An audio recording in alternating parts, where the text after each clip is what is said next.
Hi, I'm Tony Wagner, the Innovation Education Fellow at the Technology and Entrepreneurship Center at Harvard.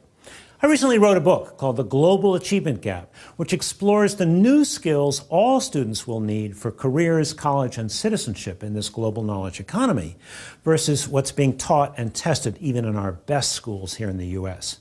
This resulted in an extraordinary invitation from the National Board of Education of Finland to consult with them as they think about their comprehensive education system for the 21st century. I accepted because Finland is the highest ranked country in the world by any education standard. And I wanted to understand what is it that has gotten them this far and what might be some of the lessons we could learn here in this country. So join me as we take a trip to Finland to learn about their extraordinary education system.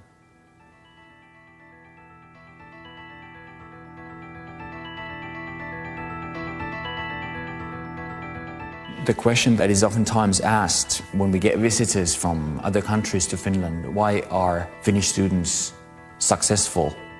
In Finland, families value education. They think that it's important.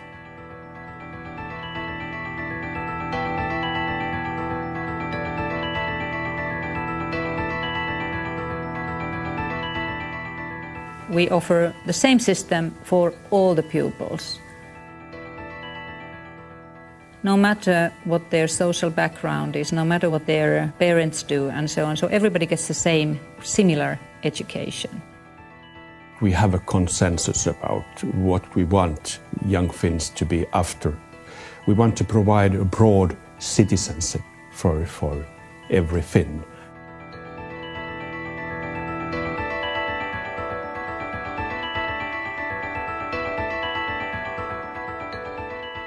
There is no one reason for Finland being on the top in all these rankings. I would say there are many mutually interactive factors. Politicians, principals, teachers, universities have all understood that this is actually the only resource that we have in Finland that has to be taken good care of: the brain, the young people, the education. So these institutions have all aimed at the same goal, to be able to provide our kids with the type of education that are making them possible to compete at the international work market.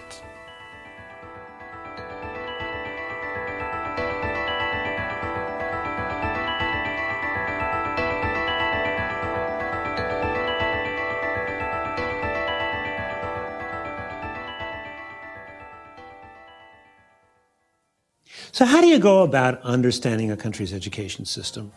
Well, some folks like to start with the rules, the policies, the curriculum. My preference is to start with the students and understand their perspectives, and then go into classrooms.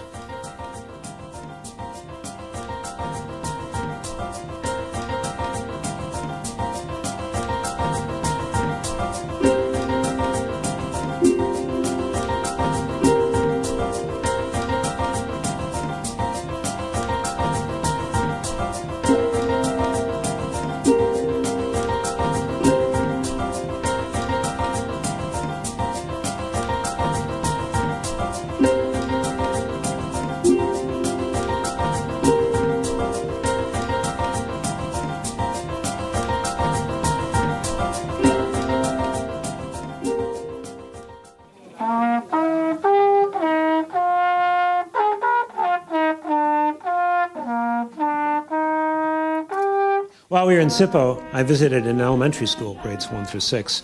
A couple things stood out for me. First of all, the size of the school, small. Their schools, elementary, middle, and high, are much smaller than ours because they understand the importance of more intimate working relationships between teachers and relationships between students and teachers. Class size also tended to be smaller, on average about 20. But the other thing that stood out was in this particular lesson I observed, where students were learning about different sources of energy, both renewable and non-renewable, in second grade. But after they'd been studying energy for several weeks, the teacher asked them to write a puppet show, imagining that the power had gone off in their home, and then representing what would happen. Real-life experience, thoughtful concepts, and the arts integrated into one curriculum. What is your dream? What would you like to do or accomplish in your future? And it's okay if you say, I don't know right now, but it's okay if you just have a dream, just a thought about the future. What is it that you would like to do in the future at some point? A Disney animator. A Disney animator? Yeah. Okay. Vet. A vet? I'd like to be an engineer. I play ice hockey. So if I can't play in the SM League or so I like to own Coca-Cola. All right. Well, I have always wanted to be a musician. A musician. Yeah. I just want to be rich and live in Bahama Islands. I don't really know, but maybe a teacher. It would be cool to act or do some other things with movies and so on. Or to be, tietääkö joku mikä on nuoriso- ja vapaa-ajan ohjaaja? A youth leader. A youth leader. Okay. Psychologist. Psychologist. Good. As you imagine your future as an adult and growing up, do you believe you want to have more than what you've got now? The same? Less?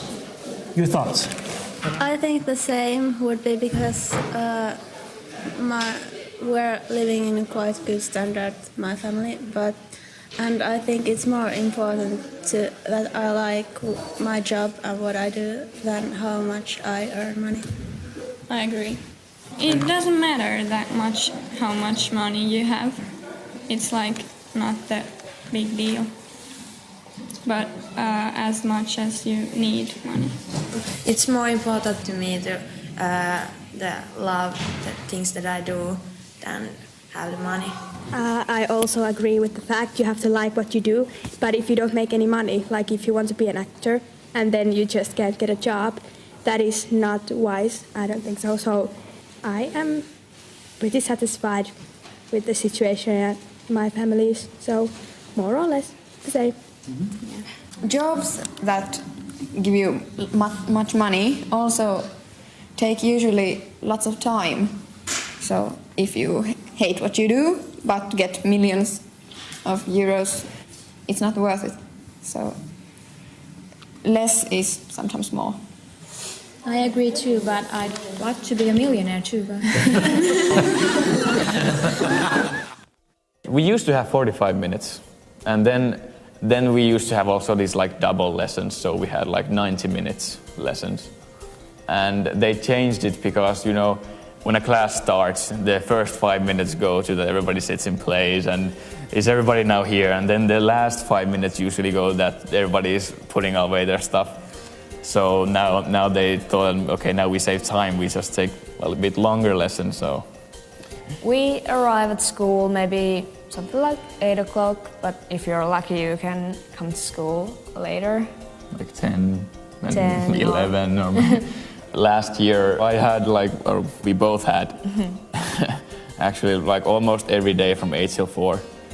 But when we're now seniors, so life is much easier now. So in the next period, when we have only like 4 courses or 3, so we have maybe some days we have only 2 lessons. We come to school at 12 and leave at 4, or come to maybe 11 and leave at 2. So it really depends how you do your course, how you choose them. Most people do this upper secondary in 3 years, but it's also possible to do this in 2 or 4 years. So of course if you do in 4 years, that means you have you don't have that many lessons every day. In my free time I see my friends and I fence, sword fighting, and then I play with my computer and I don't usually see my friends until the weekend because then you have more time. But I do sports, I do boxing or go to gym, or I spend a lot of time in front of the computer too. Facebook it's very easy to get addicted to.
So what can America learn from a small country like Finland?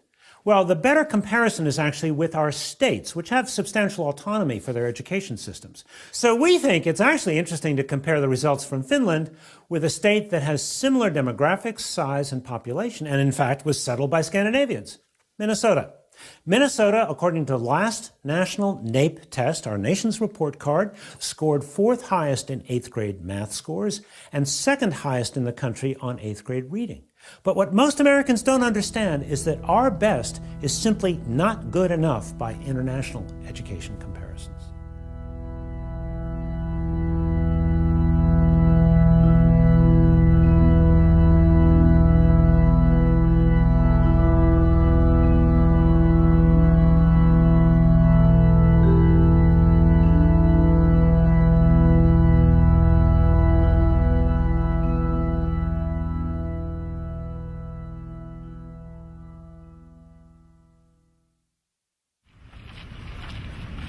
So we're here to visit a Finnish school which is connected to the university that does teacher training. So what we expect to see are regular academic classes being taught by teachers who are also training student teachers. Here what we have is the lesson plan for the math class we're about to go visit with Johannes. And he outlines for us what was done in the previous lesson, which was the discovery of the Pythagorean theorem, which he just described to us. Now what we're going to apparently see is some oral calculation, proof of theorem, checking homework, how to calculate legs, that'll be interesting, written examples, individual practice, a short test of taught matter, and finally homework and self-evaluation. And it's a 75-minute class, so we're off to learn some math this morning.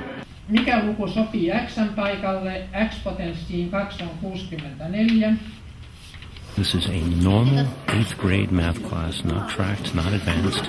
And yesterday this 8th grade class was discovering the Pythagorean theorem. Mikä tämän, millä nimellä? So in some respects this is a fairly traditional class, teacher at the front of the room, kids facing the blackboard.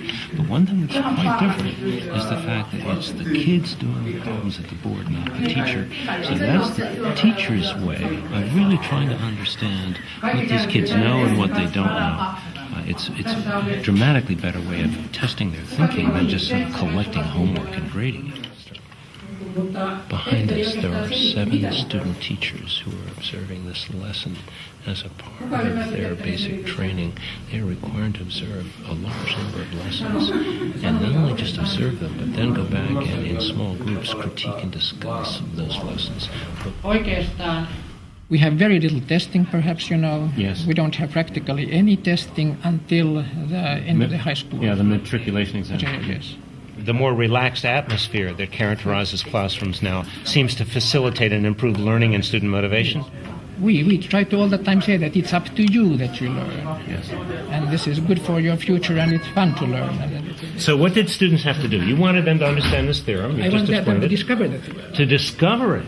Discover the theorem. Well, that's a really important distinction, isn't it? Yes. The emphasis is not so much on mechanical performance, but on using math in concrete situations and sort of understanding the math. Mm-hmm. Our school system is very much oriented toward this kind of understanding and reading and also some problem solving and this kind of things. Mm-hmm. Teachers have always been revered in Finland. In the villages, they were the wise elders that people went to for advice and so on. But what is particularly striking about the Finnish story is how they have changed the nature of teaching. Teachers are no longer assembly line workers. Page 87 by October 5 in the textbook. They have become knowledge workers working collaboratively, thinking of their classroom as their laboratory for continuous innovation, trying to understand how to ensure that all students achieve at very, very high levels. Teachers are the ones who facilitate students to create, to do knowledge work together. And this kind of a knowledge co-creation happens in these learning environments. Today, teachers in Finland lead this kind of a multi-professional work together with those who work in libraries, science centers, museums. If you want to become a teacher, You have to do pretty well, and also you have to have pretty high marks, high grades to be able to enter the university. And if you do well, then you might be accepted. Not everybody who succeeds really well and has good grades, they are not automatically accepted. In a lot of countries, teaching is something that those people who can't get other jobs do. But in Finland, it's a job where people apply to the teacher education and to be teachers. So it's an esteemed profession. Young people in Finland, they want to be teachers. And we get very competent teacher students. We have 5-year study programs for all teachers, both class teachers and subject teachers. Subject teachers, they major in their subject, and class teachers, they major in educational studies. So it's 3 years of bachelor's and 2 years of master's. I've understood that it's quite rare that all teachers have the university master's degree. Yeah. I think most countries don't have that. It's probably one factor. The main reasons for our success, I would say, that it's teacher education, that we're able that we have teachers that all have masters. We call it a research-based teacher education. And it means that it's much more important to learn to think pedagogically and be a reflective, inquiry-oriented teacher. Even if you do extremely well in both your matriculation examination and have good grades in your report card, you cannot just walk in. So you have to do well also in the entrance examination. And for that you have to study quite a lot, I'm afraid, because the percentage you get who manage to start their studies at the university, that's quite low in Finland. We have much more applicants than what we can take in. So teachers' profession is very, very highly appreciated here in Finland. This year there were 1,600 applicants, and we could take in only 10% of those people. But if you manage to get into the university, so you start your subject studies, they have to have a degree in these subjects that they teach. They have lessons, they have tutorials, they have small group discussions at the university. Then they sit down with the supervising teacher, and then we actually start planning the lesson or lessons. They write a lesson plan, usually they plan their own teaching. We discuss it, and then they make the changes, they send it back to me again. And then they give their lesson. After that we have a quick feedback session with the students who have also been observing the class. These feedback sessions, they are very, very important.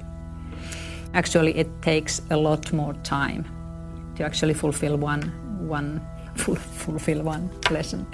So it means that the students we get in, they are very motivated and they are very, very well educated when they come in. So they are very high quality students.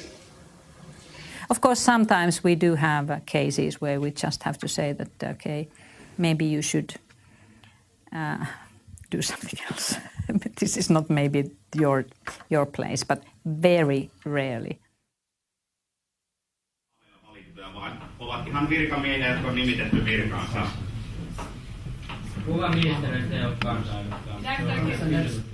The beginning of the class is used as either warm up or cool down. The teachers talk about it in different ways, but it's a way of relaxing the kids and also engaging them.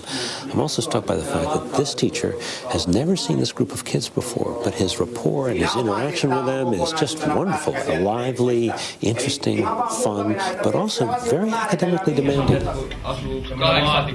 8 ihmistä samassa käymässä, ne edes tunne toisiaan. Miksi ne kutsuttiin? Solukäyppä. He's using very current events to actually teach a fairly basic content at the moment.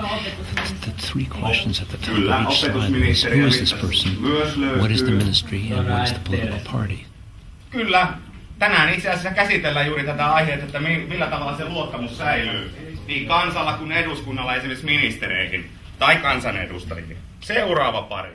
valtioneuvoston. Tämä laitetaan vihkoon nyt ylös. Fascinating debate taking place now. The student teacher just put up the frameworks for comprehensive education that was approved by the ministry some years ago. And the student just said, well, do you think the ministry has lived up to the promises they've made about what a good comprehensive education should be? So now they're debating the quality of the education they've received versus what was being promised to them.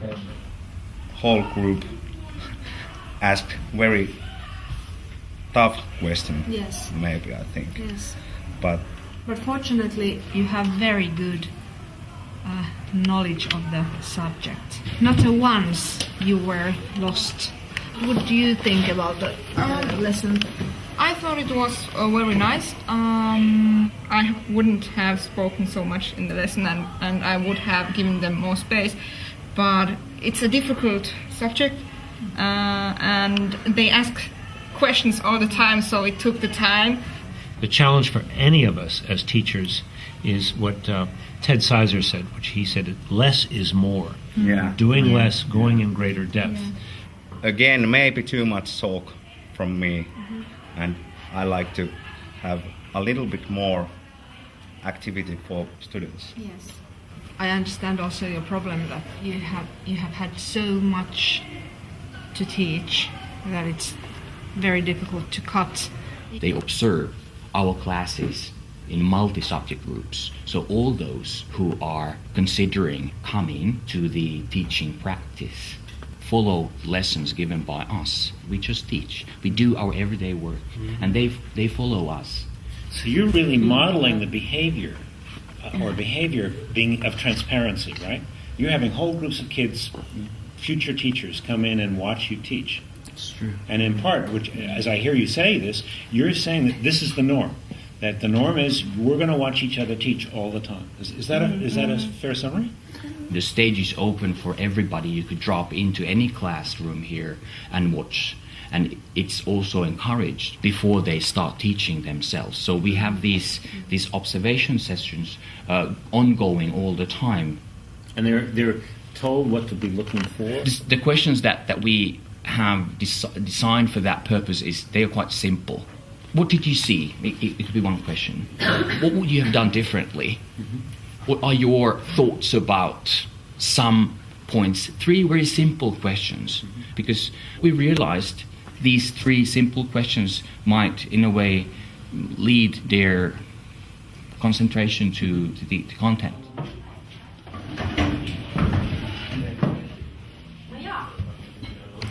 So this is a Swedish class. It's been taught entirely in Swedish, and this is a student teacher who is giving a formal lesson that was co-constructed, put together with the master teacher, who is observing here in the back, along with several other student teachers.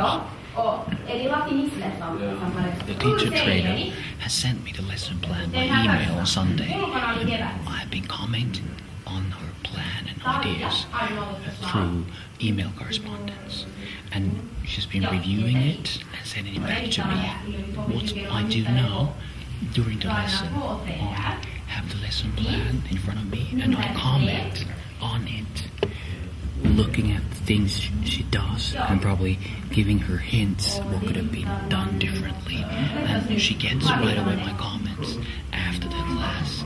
Of course, we also discuss the lesson face to face after the class. Det har jag inte ångrat hittills åtminstone, men hoppas inte någonsin. She's quite well using other material, for example, a YouTube video and text from other resources, but going back to the actual resource textbooks after these introductory sections. John Goodlight, in his studies of high schools in the 1980s, discovered that teacher talk time comprised 85% of the lessons in American high schools across all content areas. So what are you seeing here in terms of teacher talk time versus student work time? I would like to see that it would be 60% the student and 40% teacher. And I'm going to give feedback to her that every time she would have had a chance to throw the ball in the classroom, she should have done it. So can you say a little bit about why you chose that video? Why did you show it? The theme of this lesson was the future and what these 15-year-old people are going to do after this class. They're going to high school or whatever. This song was quite good to support the theme, and I've learned that it's good to use just music or some listening comprehension exercises or something like that to cool down the class.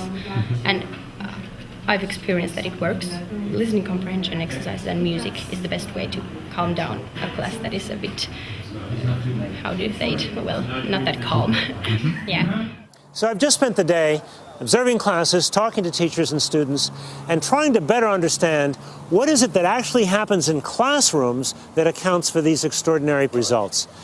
Several things we observed that were in common to all of these classes. These classes really focused on teaching students how to think, giving students a sense of being able to really actively engage in their learning, not penalizing mistakes. Finally, I was struck by the attention to detail in the ways in which these master teachers work with student teachers in their classes. There is a technique, a methodology, if you will, a national curriculum for preparing these teachers so that they get a great deal of classroom experience, they get a great deal of coaching on how to become a better teacher, and there's a clear understanding about what, in fact, is good teaching.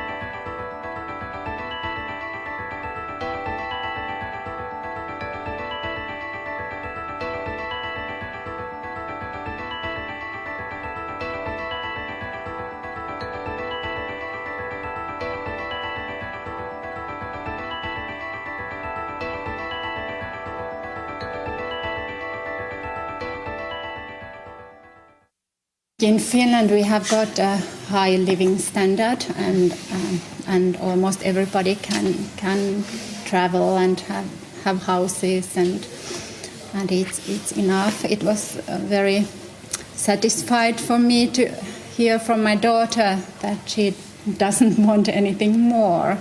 So I think it's good to have this and spend time to things that you like to do with people you love. We've had a chance to explore what Finnish students do in the classroom, but what do they do after school? Well, a 9th grade girl and her mother were kind enough to invite me into their homes so that I could better understand how they spend their free time and their parents' perspectives on their children's work. Yeah. So, you come home, how much homework do you typically have to do? We don't have that much. You don't have that much homework. Yeah. And you're in 9th grade? Yeah. So do you expect when you go to upper secondary you'll have more homework? Do you hear from students there? I guess. Yeah. How much? So how much do you do now? Do you do some every day or not even every day? No. Not even every day. Not even every day. And so how many hours a week would you say? 3 hours a week? 3 or 4 hours a week? Yeah, but Finnish education system way outperforming every other country. How do you understand that as both a teacher and a parent? A big part of it is that we take care of those children that are not doing so well at school. So we have got very qualified special education. Early interventions we hear. Yes, we try to find out what's the problem behind the learning problems, because often it's something that we can avoid by teaching in different way. So here is our class. So we had a thema day in school. What was the theme? We are mafia family. I kind of guessed. Yeah. You're the So mom. also homework. I'm not concerned about that at all. I've always known that they do their homework. I never check if they do You don't have to check. You don't. No. Do you even ask what's your homework, or how much homework do you have this week? No, None of that. sometimes when I try to be a good mom. I had a chance to visit some schools while I was in Finland. The Sippo school was especially interesting. We spent some time in elementary classes, but then we went over to the high school. Now, high school there is grades 10 through 12, and what is particularly interesting about what they call their upper secondary is that students have a choice between a more academic track or a vocational track. About 40%, 45% choose the non-academic technical track, because they know that's going to prepare them for a good job right out of high school. There's a respect and a dignity about all work in Finland. And what matters most is the skillfulness and intelligence you bring to whatever job you may have. A long time ago, I went to the technical university, and I studied electrical engineering and electronics. And after that, I have been working at different companies for 30 years.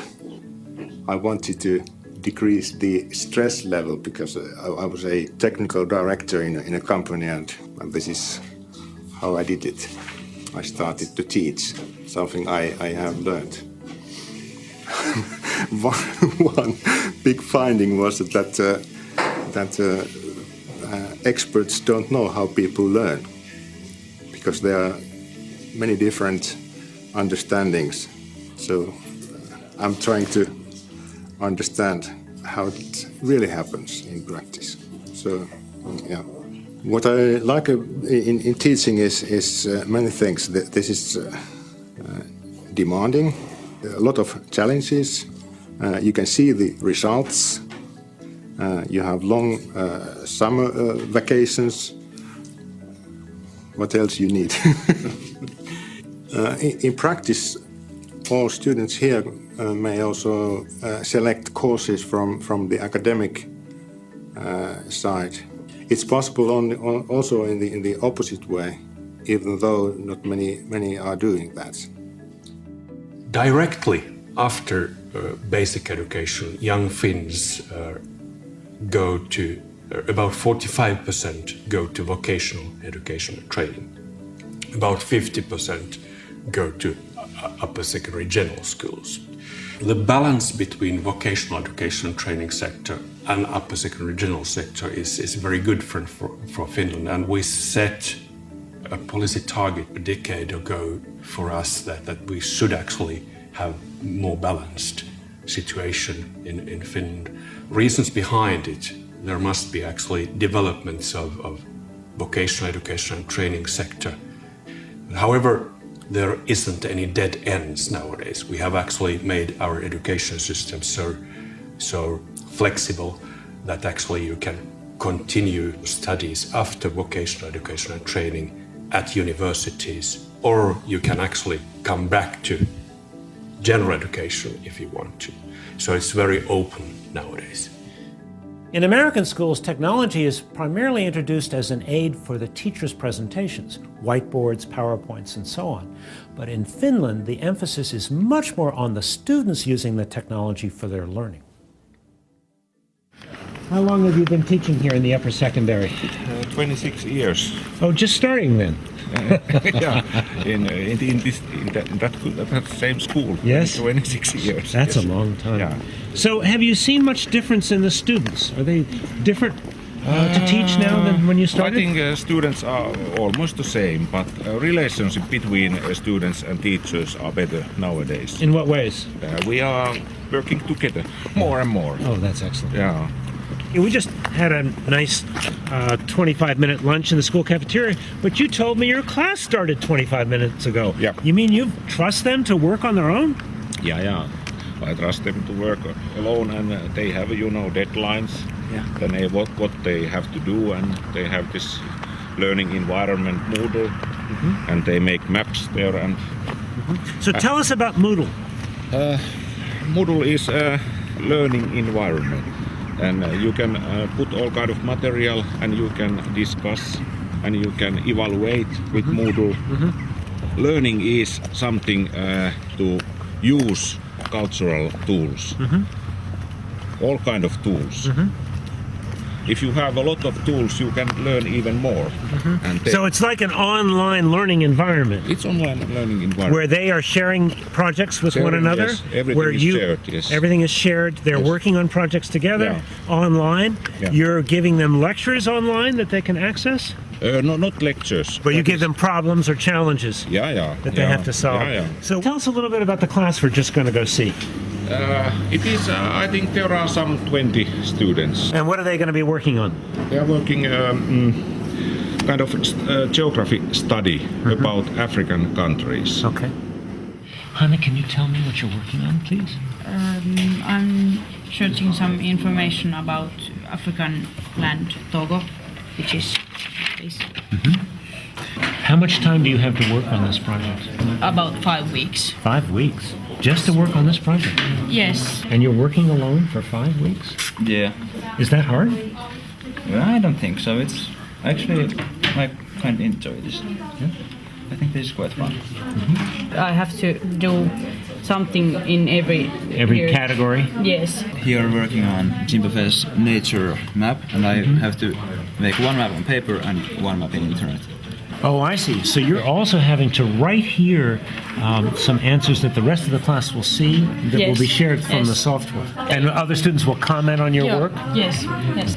Do you find this useful? Would you rather be reading a textbook and taking tests? I think this is quite a good way to learn. Use more of your own creativity, your own thinking, and your own ideas about how to create an effective mind map? Yeah, exactly. Niin, tuohon linkkiin sun pitäisi kopioida se sieltä sivun otsikko vielä. Tää kokonaan? Joo. Eli se, ja sit se laitetaan siihen kopioi liitä. Ja sit OK. Ja nyt kun sä menet sinne Moodleen ja painat tallennan, niin se tulee. We are studying business marketing. So at this moment, we are studying the social media marketing, which is a quite new area. You know, no one knows where the marketing in social media is going. So students are actually into Facebook, which they love, trying to find out different kind of articles, especially about Facebook and marketing. They are using Wikipedia. It's quite interesting because when you see something new is growing, so you need to go right to it and to see where it's going to.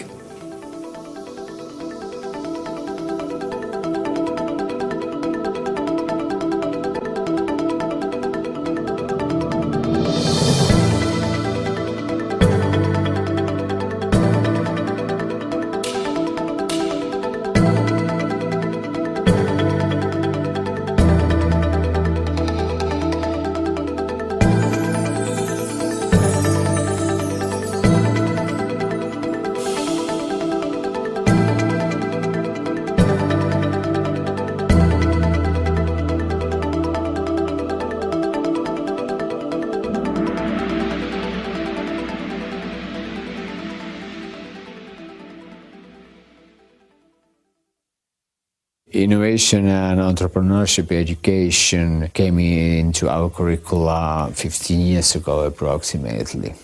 It should be included in every teaching and every subject. What does it mean to educate an entire country to develop the capacities for innovation? Finland is among the top 5 countries in innovation, global competitiveness, and entrepreneurship. But yet this country is now asking what I would say are some of the post-industrial questions. If education is to be something that maybe is for its own sake, to develop curiosity, to develop imagination, to develop social bonding and networks, what does that mean that we might need to do differently? How do we free up time and space for more exploratory learning, not just transmitting information, but giving young people chances to explore, to experiment, and to create new knowledge and new information? I was 16 when I started my company. We have 3 full-timers, like I am. So we go to school, but when we are out of school, then we do some jobs and marketing and such. It specializes in making home computers, and mostly we do gaming computers for kids like us. We know what we want, and that's what we do. So this is actually the main site. As you can see, there came my friend, and he is eating a motherboard. It's so easy. I can't lose any money, but I can make money if I work hard. Well, if it can provide us when we are graduating and don't get any better jobs, then it's good that we have somewhere to work. You know, by luck, I stumbled on this student project in one of the schools where students were learning about innovation and entrepreneurship by forming teams that had to produce a new product or service overnight. Quite literally. They were spending the night in schools with their teams and with adult chaperones, learning the skills of innovation and entrepreneurship. You know, it's a very rare school in our country that teaches anything like that. We have some schools that do an extraordinary job of giving all students a work-based internship. Some schools that enable students to do what we call service learning, community service. But I think in Finland, these things are far more common, whereas in our country, they are the exception to the rule. Tell us a little bit about this innovation camp. What is it about? Well, it's about what is called entrepreneurial. Entrepreneurship? Stuff. Yeah. Okay. And we're here to, how do I say this? Well, people are coming here. We are forming groups, 5, 6, 7 people about in a group, and they're going to start a business here. Is it true you're going to be here all night long? Yes, 24 hours, 26. 26 hours? Yes. What is the point of being here all night long? It exhausts you to a limit where you really got to push it to the limit, yeah. Well, if you hang around for 24 hours with the same people over here, well, you learn to know the people that you're working with, so you get better teamwork. Teamwork, of course. And think more freely, not so... More open-minded. Yeah. Okay. Yeah. Well, you have to be really social in these things. Really. It's not that obvious for everyone. So, well, people may think that you can, well, I can make a company of my own and I can do it all by myself. I don't need any help. That's not true. You learn it here. Back in the 1970s, Finland realized it really could leave no child behind because every child was needed to be a part of the greater wealth of the country. So what have you done? You said you've been kind of creating your education system from scratch since the 1970s. What are its hallmarks? To be frank, we didn't start totally from scratch, but actually we formed comprehensive school in Finland during 1970s. The comprehensive school is intended for all, not segregating the age group. The parallel system refers to the system that is still present in Germany, for example, in the 5 first years during your education, at the age of 11, that they tell that you're a poor performing student. You're never going to end up with the academic profession. And that's like a weapon that they use, like a whip. And it's totally different from the idea that we have about education, providing everybody the same possibility, the same opportunities, even the same curriculum. We started to discuss about the possibility of a single and unique and equal education for all. And it took 5 years to discuss that, but finally it came into force in 1973 that there should be a kind of basic education that is similar for everyone regardless of social or economic background. The system in Finland relies on the principle of equality and equity. As a parent, you are sure, wherever you live in this country, that your child is getting same type of education with same type of curriculum. So it's equal and it's free. They get all the materials free of charge. They get their food, lunches, even snacks like in our school, free of charge. It's very democratic in that way. Can you tell me about the balance between what is done nationally versus what is done locally? Yeah. Nowadays, Finnish state and actually Finnish National Board of Education sets core curriculum for basic education. It gives much leeway to schools and municipalities to operate. It's also blessedly brief, isn't it? I mean, your curriculum frameworks are about this thick, aren't they? Which is really extraordinary when I think about our textbooks. That's true. In our society, we have a core curriculum, and then schools make their own curriculums, and they have lots of liberty in making their own decisions.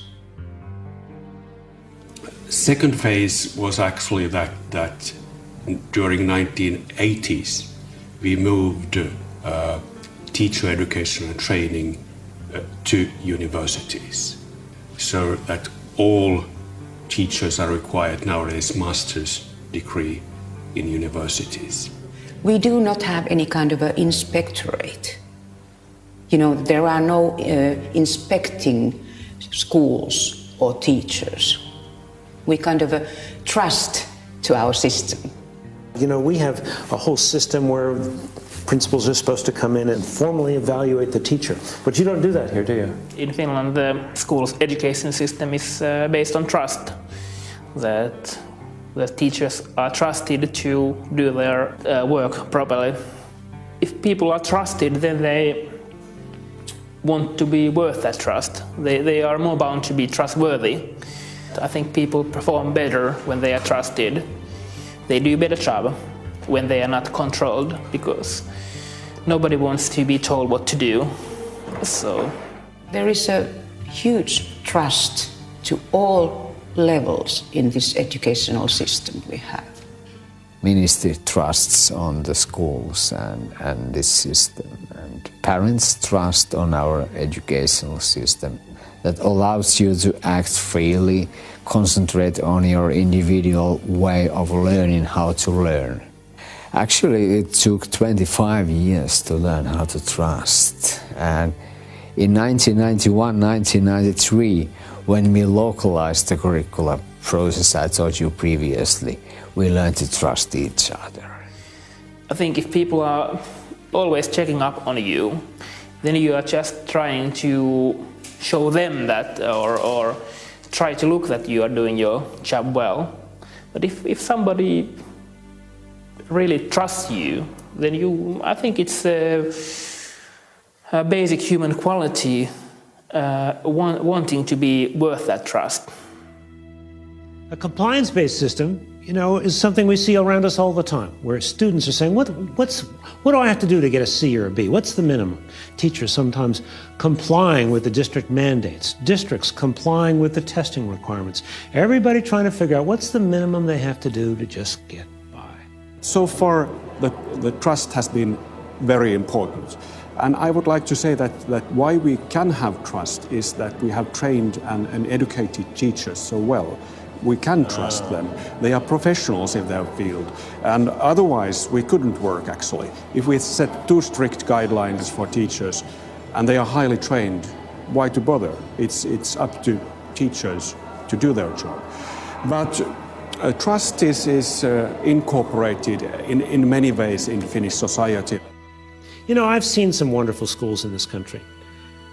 Almost all of them were small. Almost all of them were startups in the sense that they were new, small schools within schools, schools of choice or charter schools. And almost all of them were based on trust. So there's no question in my mind that a trust-based system, trust with professionalism, can get absolutely better results. The question is, can we do trust at scale? I think it's a necessary experiment. We have to find out, because the compliance system at scale is simply a spiral downhill.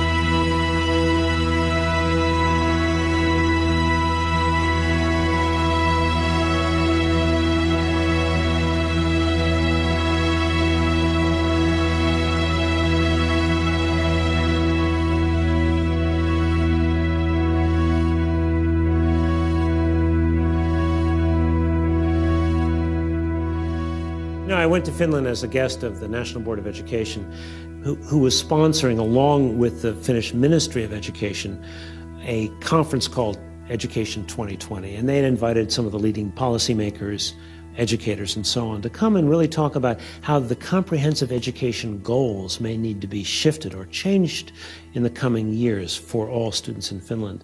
So the question we might ask ourselves is, how do we talk about education in a way that's not punitive and in a way that's future-oriented and in a way that grounds the conversation in the experiences and in the needs of young people themselves, as well as in our economy and in our democracy. So tell me about this 2020 conference. You're here today to talk about education in 2020. You're already the best in the world. What are you worrying about? Why are you thinking about 2020? Although PISA tables say that we are topping many of the PISA studies, our national evaluations show that we have areas where we need to go further. For example, writing skills, communication skills. But to be more profound, it is about education itself. What are the outcomes of education? And there we have to bear in mind that we have been too strictly academic so far. So it's not enough to memorize things. We should actually learn how we use the knowledge. It's not distinction between 21st century skills or academic skills. We need both. And we don't want to abandon the good situation we have in academic skill area. No, that's definitely true. It's much more important to learn to think than to learn to repeat some basic subject matter things. Family values are important, education is important, reading is important. It's important to understand reasons behind things. Concentrate, read, dream, talk, understand, reason, find solutions yourself. Finnish education is still too subject-oriented. We should actually highlight thinking skills, collaborational skills, that kind of skills which are more higher order. As we think about what has to happen in this country, it's not just changing what's taught and how things are taught, but really reshaping the teaching profession. And it's not about money. It's about teachers thinking of themselves as knowledge workers, teachers understanding that they have to be innovators in the classroom every single day as they think about bringing all students to high levels of attainment.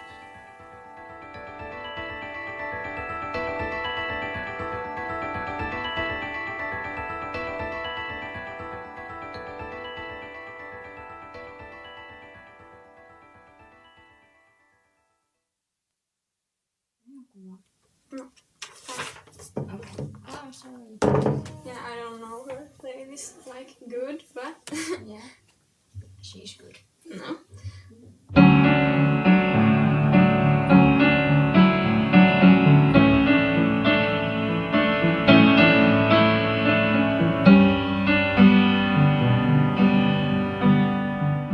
You know what most impressed me about my experience in Finland is the way an entire country has focused relentlessly on preparing all students for work and citizenship in the 21st century.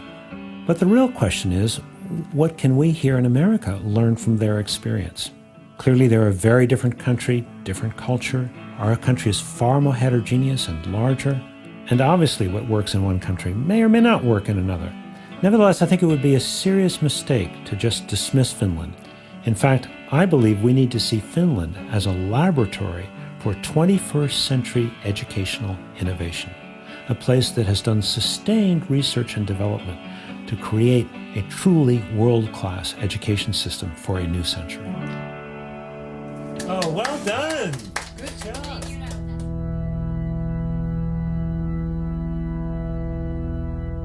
One of the most important lessons from Finland is that the business of school is learning, period.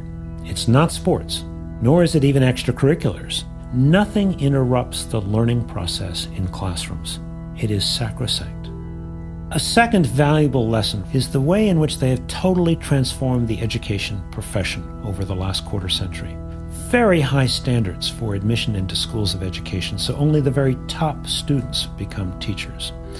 All teachers must earn a master's degree, which brings far more academic rigor into the classroom. And the kind of training these student teachers receive, where they observe master teachers and have their own teaching practices critically evaluated, really prepares them to enter into the classroom ready to engage all students.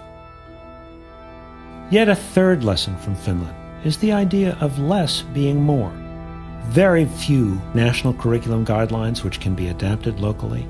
Class time is longer and there are fewer classes in the day, which allows students far more time to do projects and to go into greater depth in their academic studies.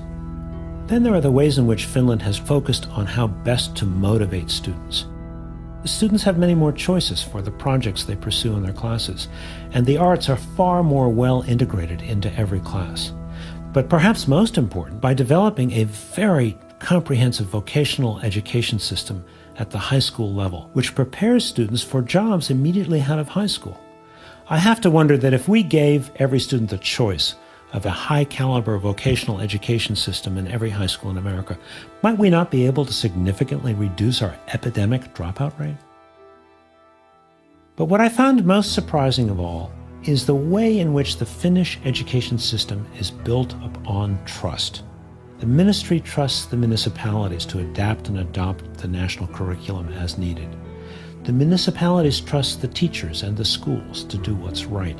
The teachers even trust the students to use their time wisely and to use the internet and other technologies responsibly. Of course, trust doesn't happen overnight. The Finns began with developing a real consensus about the importance of education and the purpose of education. This consensus has enabled Finns to work far more collaboratively and cooperatively to prepare all of their children for a rich and satisfying and productive life in the new global knowledge economy. So is there anything Finland might learn from some of America's best education practices? Actually, I think there is. In the best schools that I've seen in this country, students have digital portfolios and publish their work. Teachers videotape their own and one another's lessons, leading to a kind of transparency for all students and teachers in learning and teaching. So of course we have some wonderful teachers in extraordinary schools here in America. But what was so inspiring about Finland is the way in which they are doing this kind of high level of education for every single student in the country. For me, this is the Finland phenomenon.